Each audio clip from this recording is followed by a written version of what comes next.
बिस्मिल्लाहिर्रहमानिर्रहीम। मैं मोहम्मद ज़ुबैर और आप देख रहे हैं मेरा यूट्यूब चैनल और फेसबुक पेज। उम्मीद है तमाम दोस्त खैरियत से होंगे। शहजाद साहब मेरे साथ मौजूद हैं और आज हम बात करेंगे कि SDU का रिज़ल्ट आफ्टर ऑल कल आ गया है और उसमें तकरीबन 20,000 प्लस लोगों ने क्वालिफाई किया है। ऐसे मुझे ना हंसी आती थी मैं जब भी आपसे पूछता था ना कि सर SDU का रिजल्ट कब आ रहा है, आप कहते थे अभी 2 बजे, हो सकता है 4 बजे तक आ जाए। एक्चुअली ना जब हमने पिछली दफ़ा इस पे बात की थी रिजल्ट तब कंपाइल हो चुका था, ठीक है। फिर अब कुछ फॉर्मेलिटीज़ होती हैं जो पूरी होनी होती हैं और फिर बहुत सारे और भी फैक्टर्स होते हैं। तो आप में से वो लोग जिन्होंने हमारी पिछली वीडियो देखी थी और वो हर्ट हुए थे कि हमने बताया था कि ये पेपर शायद 14 को हो जाएगा, उनसे हम माजरत करते हैं।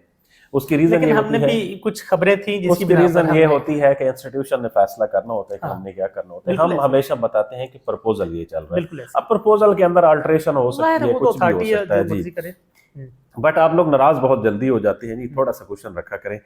अच्छा जी, अब उस वीडियो आज हमारी SDO की जो नेक्स्ट फेज है उसके ऊपर होगी और उसके अलावा उसकी आप तैयारी कैसे कर सकते हैं उसके आने से पहले अगेन कल भी आप में से बहुत सारे लोग हमारे चैनल पर नए आते हैं। हम रोज़ाना देखते हैं तकरीबन 60 से 70% लोग ऐसे होते हैं जो नए आते हैं चैनल्स पर।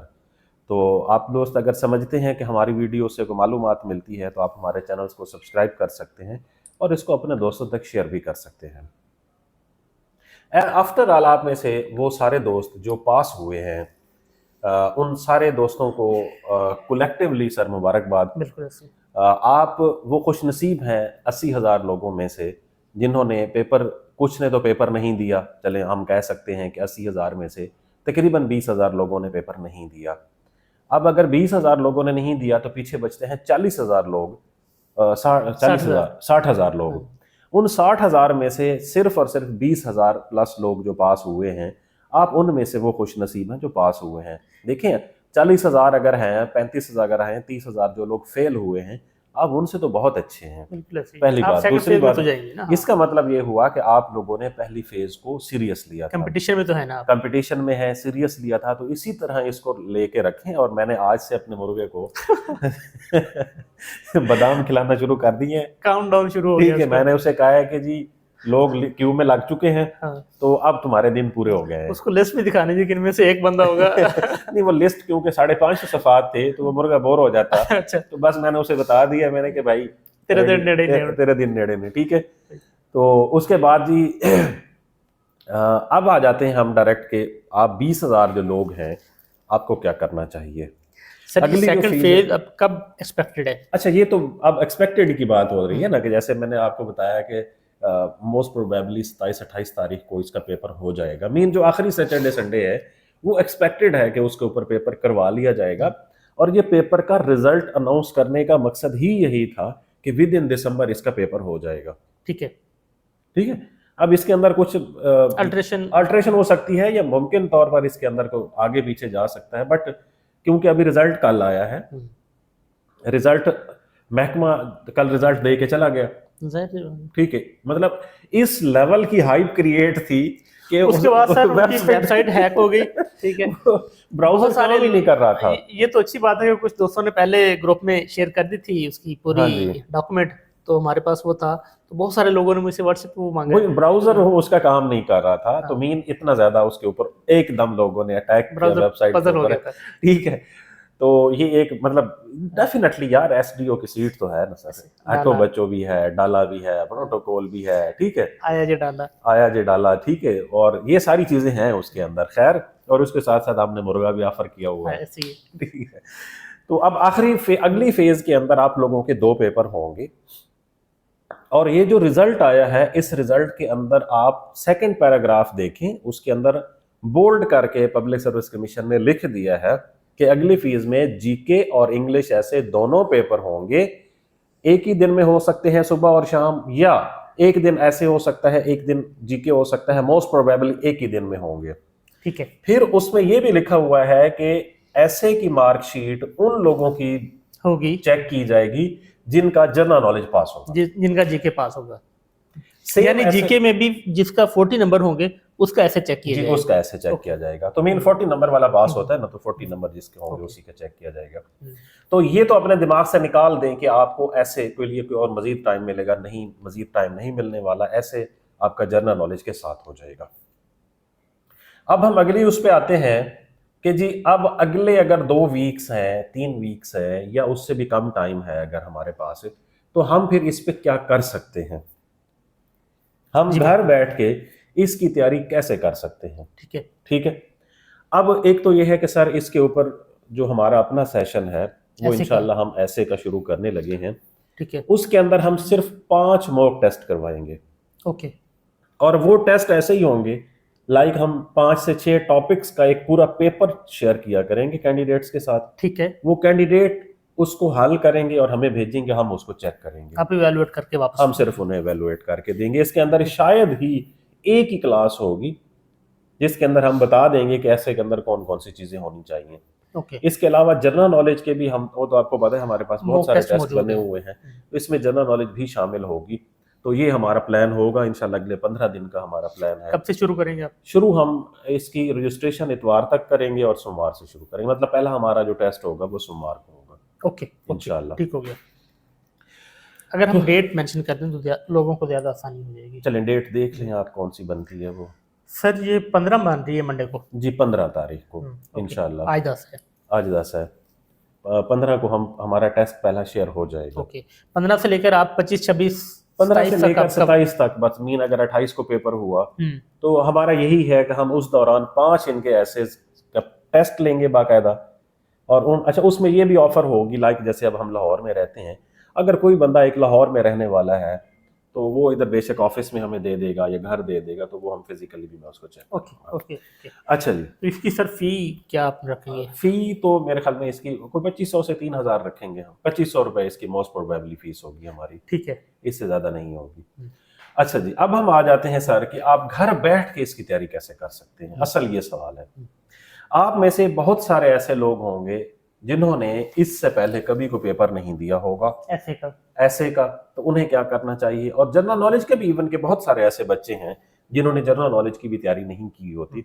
तो हम सबसे पहले जनरल नॉलेज की डिस्कशन कर लेते हैं कि जनरल नॉलेज में अगर आपने अभी तक कुछ भी नहीं पढ़ा तो आप एटलीस्ट पब्लिक सर्विस कमीशन के जो 2020 से 2025 तक के पास्ट पेपर्स हैं आप वो पढ़ सकते हैं।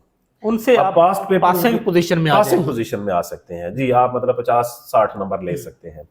अब वो जो पासिंग पोजीशन में आने के लिए इम्तियाज शाहिद की जो पास्ट पेपर्स की बुक है, आगे मैं जाके नंबर भी बता देता हूँ कि आप वहां से ले सकते हैं, वहां पर अवेलेबल होगी आप लोगों को, हार्ड कॉपी भी सॉफ्ट भी।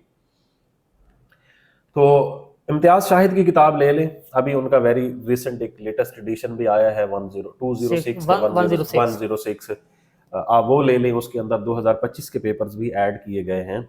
लेकिन मैं इम्तियाज शाहिद साहब से रिक्वेस्ट करूंगा कि आपने बहुत सारी ऐसी चीजें हैं अपनी किताब के अंदर जो एक्स्ट्रा डाली हुई हैं, तो उन्हें प्लीज निकाल दें। किताब का हुजम बहुत ज्यादा होता जा रहा है, तो जो पर्टिनेंट चीजें हैं उन्हें रहने दें सिर्फ। अच्छा जी, अब है कि आप वो किताब ले लें और उसी से पढ़ें। एटलीस्ट आप इस पोजीशन में आ जाएंगे कि आप पास कर जाएंगे। मैं ये नहीं कहता कि उससे आपके 80 नंबर आ जाएंगे, क्योंकि अभी बहुत दिन थोड़े हैं, लेकिन आप इस पोजीशन में आ जाएंगे, आप 55 से 60 ले लेंगे।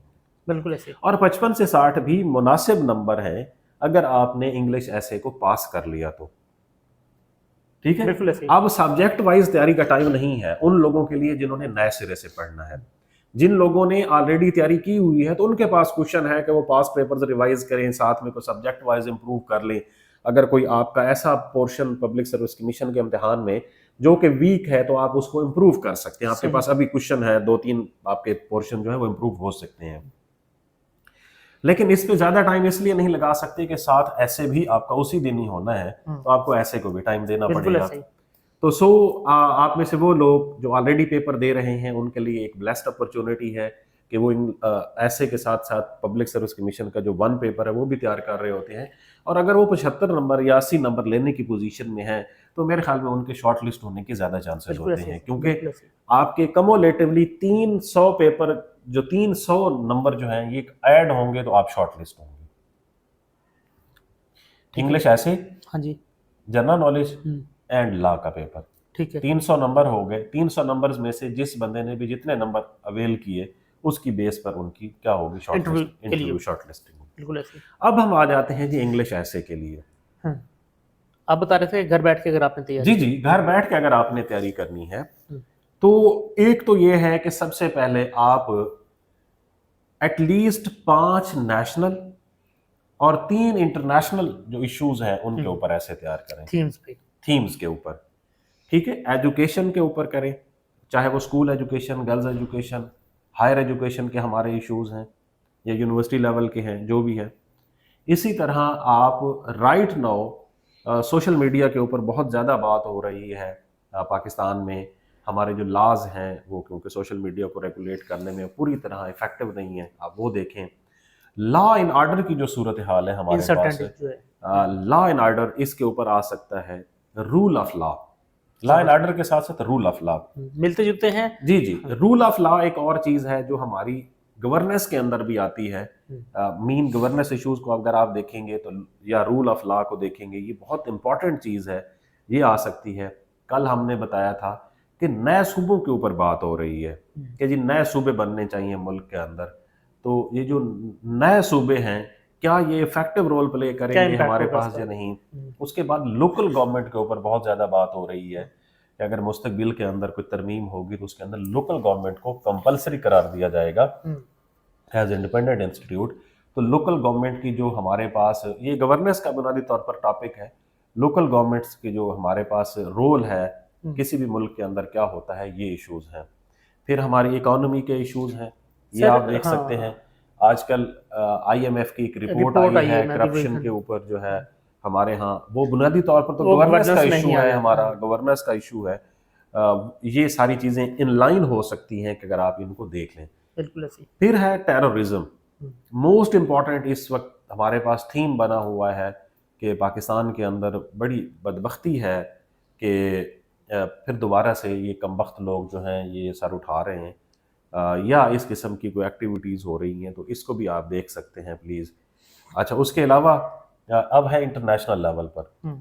इंटरनेशनल लेवल पर सर लाइक मैंने बताया है कि रिलेशंस जो हैं पाकिस्तान के अदर स्टेट्स के साथ वो आप देखे जा सकते हैं। हाँ जी।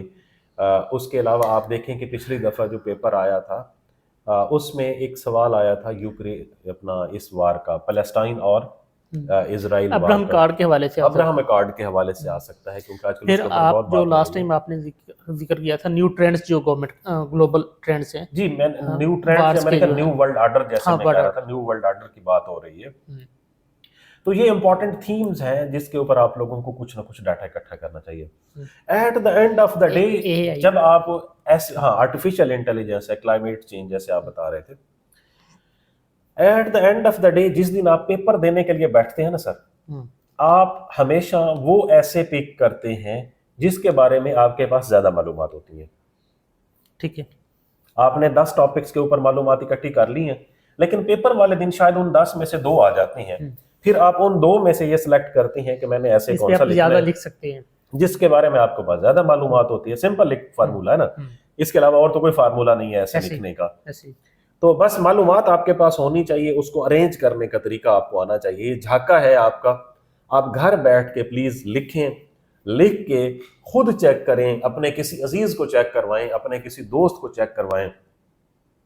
मेरे ख्याल में जब आप 5वां ऐसे लिखेंगे तो आप बिल्कुल ठीक लिखेंगे। सही, आपको पता चल जाएगा कि इसमें कौन सी जरूरी चीजें हैं, कौन सी गैर जरूरी चीजें हैं। आप अगले जो हमारे पास 2 वीक्स हैं उनमें आप पूरे के पूरे ऐसे बेशक 5 लिखें, लेकिन आउटलाइन एक ऐसे की रोजाना बनाएं किसी भी टॉपिक की। ठीक है, उसके बारे में पढ़ें और उसकी आउटलाइन बनाने की कोशिश करें, पढ़ें और आउटलाइन बनाने की कोशिश करें। सही, एटलीस्ट जो आपके 30 से 35 मिनट आउटलाइन बनाने में लगते हैं ना, पेपर वाले दिन वो सम अप होकर 10 मिनट पे आ जाएंगे। सही, और जो कि जरूरी पार्ट है, जो कि जरूरी पार्ट भी है, जो कि फेस है आपके ऐसे का, तस्वीर शेयरिंग है। ठीक है, तो ये इसमें आपको फायदा हो सकता है, बट लिखना बहुत जरूरी है सर। देखिए, आज से 1 साल पहले जब हमने वीडियो बनाई थी जिसमें मैंने बताया था कि LDA का जो है पेपर आने वाला है, तो LDA के पेपर में हमें क्या करना चाहिए, मैंने तब भी कहा था कि इन्हें रोजाना 1 सफा लिखना चाहिए। बिल्कुल ऐसे ही। अब एक बंदा अगर उस वक्त 1 सफा लिखना अगर उसने शुरू किया होता तो अब तक वो कॉम्पिटेंट हो जाता, अभी तक तो उसके मतलब कॉम्पिटेंट हो जाता, या उसका झाका उतर गया होता। अगर अभी भी आप लोगों को किसी भी किस्म की हेजिटेशन है तो मेरे ख्याल में उसके लिए क्या करना चाहिए, इन लोगों को आज से भी लिखना शुरू कर देना चाहिए। पहले हम कहते थे कि सिर्फ डेली एक पेज लिखें, अब हम कहेंगे कि सुबह और शाम को एक एक पेज लिखें। नहीं, अब एक पेज से बात आगे बढ़ गई है ना।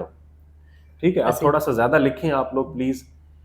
जितना ज्यादा लिखेंगे आप उतनी ज्यादा आप लोगों को फायदा होगा, पहली बात। दूसरी बात, ये एक किताब है मेरे पास, ये बुनियादी तौर पर किताब है ग्लोबल एज वालों की।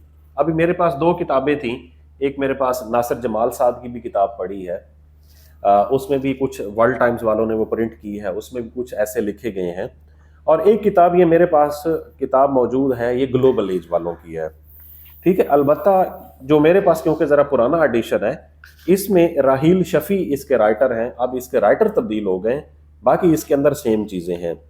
मुझे ये वाले जो एसेज हैं 21 तकरीबन ऐसे लिखे गए हैं, मुझे ये ज़ाती तौर पर बड़े पसंद है। मैं ये नहीं कहता कि ये 100% आपका ऐसे का पेपर कवर करेंगे, लेकिन मैं ये ज़रूर कह सकता हूँ कि इससे आप लोगों को ऐसे लिखना कैसे है आपको सिखा देंगे, ये समझ आ सकती है। ठीक है, नासिर साहब का भी ऐसे है, नासिर साहब के ऐसे में ज़रा ये मसला था कि उनकी जो आउटलाइंस हैं वो ज़्यादा एलेबोरेटिव नहीं है। ठीक है, लेकिन जो ये है राहील शफी वाली किताब है, ये बुक मार्केट से अवेलेबल है जी, मार्केट में ग्लोबल एज के नाम से इन्होंने प्रिंट की हुई है। अभी वैसे इनके राइटर राहील साहब नहीं है, कोई और हैं, बट इसके अंदर मटेरियल सेम अवेलेबल है। अब जैसे ये इन्होंने फ्रीडम ऑफ स्पीच के ऊपर लिखा हुआ है, ये आप देख सकते हैं, इसकी बाकायदा इन्होंने आउटलाइन बना के दी हुई है, केस स्टडीज इसमें डाली हुई हैं, क्या कर सकते हैं हम। तो ये किताब आप ले सकते हैं मार्केट के अंदर, और ये सॉफ्ट कॉपी में भी नीचे मैं नंबर दे दूंगा, वहां से भी आपको मिल सकती है। बट मैं अगेन कह रहा हूं कि ये वाला जो किताब है ये आपको सिर्फ गाइड कर सकती है, आपकी हेजिटेशन दूर होगी खुद लिखने से। आप यहां से ये फर्ज करो, मेरे पास एक ऐसे निकला हुआ है, threat of global warming and ways to counter it. ठीक है, ये सीधा सीधा है ऐसे कि ग्लोबल वार्मिंग का जो थ्रेट है ये क्या बला है और हम इससे निकल कैसे सकते हैं। अब इसके ऊपर बाकायदा उन्होंने क्या किया है, आउटलाइन दी है, केस स्टडीज उन्होंने पाकिस्तान का भी बताया हुआ है बाकायदा कि वर्ल्ड बैंक में क्या कहा है कि 2050 में पाकिस्तान के साथ क्या होने वाला है, पूरी दुनिया के अंदर और क्या हो रहा है। तो ये आपको एक क्या मिल सकती है, यहाँ से गाइडेंस मिल सकती है, आपको ये समझ आ सकती है कि एक क्लाइमेट चेंज का जो ऐसे है उसके अंदर कौन कौन सी जरूरी चीजें होनी चाहिए। लेकिन टाइम के साथ अब आपने उसके अंदर अपडेट करनी है चीजें। लाइक अगर इसके अंदर कोप 25 का तज़किरा है, फर्ज कर लेते हैं, तो अब कोप 29 हुई थी, कॉन्फ्रेंस ऑफ पार्टी, तो पेरिस एग्रीमेंट का तज़किरा होना चाहिए। अच्छा, इसके अलावा अगर आप कोई रेफरेंसेस लेना चाहते हैं तो आपने प्लीज एक बात को इंश्योर करना है जब आपने अपना इंग्लिश ऐसे लिखना है, लाइक पाकिस्तान का इकोनॉमिक सर्वे ऑफ पाकिस्तान है और उसके अंदर एक हाईलाइटेड होता है, सिर्फ हाईलाइट्स होती हैं इकोनॉमिक सर्वे ऑफ पाकिस्तान की 47 पेजेस के ऊपर। और वैसे तो इकोनॉमिक सर्वे बहुत बड़ा होता है, लेकिन 47 पेजेस के ऊपर एक एक सफे के ऊपर सिर्फ फैक्ट्स बताए गए हैं, फिगर्स बताए गए हैं कि क्या क्या है, आप वहां से ले सकते हैं। दूसरी बात, अगर आप किसी टॉपिक के बारे में लिख रहे हैं तो आपने उस टॉपिक के बारे में कोई भी नेशनल और इंटरनेशनल गवर्नमेंट ऑर्गेनाइजेशन अगर कोई काम कर रही है या यूनाइटेड नेशन की कर रही है, आप उसकी रिपोर्ट का हवाला दे सकते हैं, आप रेफरेंस दे सकते हैं।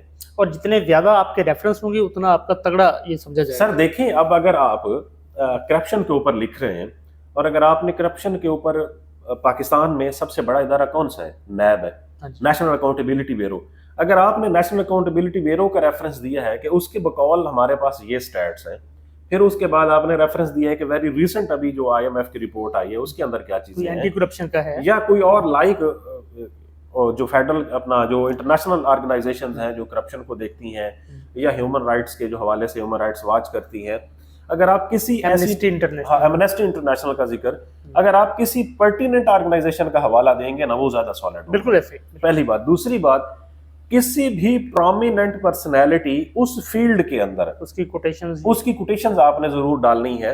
ये कोटेशन ऐसे ही होती है लाइक जैसे आप देखते हैं लाहौर हाई कोर्ट या सुप्रीम कोर्ट के जो वकला होते हैं, जब वो रेफरेंस दे रहे होते हैं अपने केसेस के अंदर तो वो दूसरे केसेस का रेफरेंस कोट करते हैं। इसी तरह जज साहब भी जब अपना डिसीजन लिखते हैं तो वो मुख्तलिफ दुनिया के अंदर सेम नेचर के जो वाकयात होते हैं उनका हवाला देते हैं, कोर्ट लिखते हैं ताकि वो अपनी बात के अंदर वजन डाल सकें, ताकि लोगों को समझ आ सके कि क्या क्या क्या क्या हो रहा है। तो इसी तरह जो कोटेशंस हैं ये बहुत ज़रूरी और इम्पॉर्टेंट चीज़ें होती हैं आपके ऐसे के अंदर।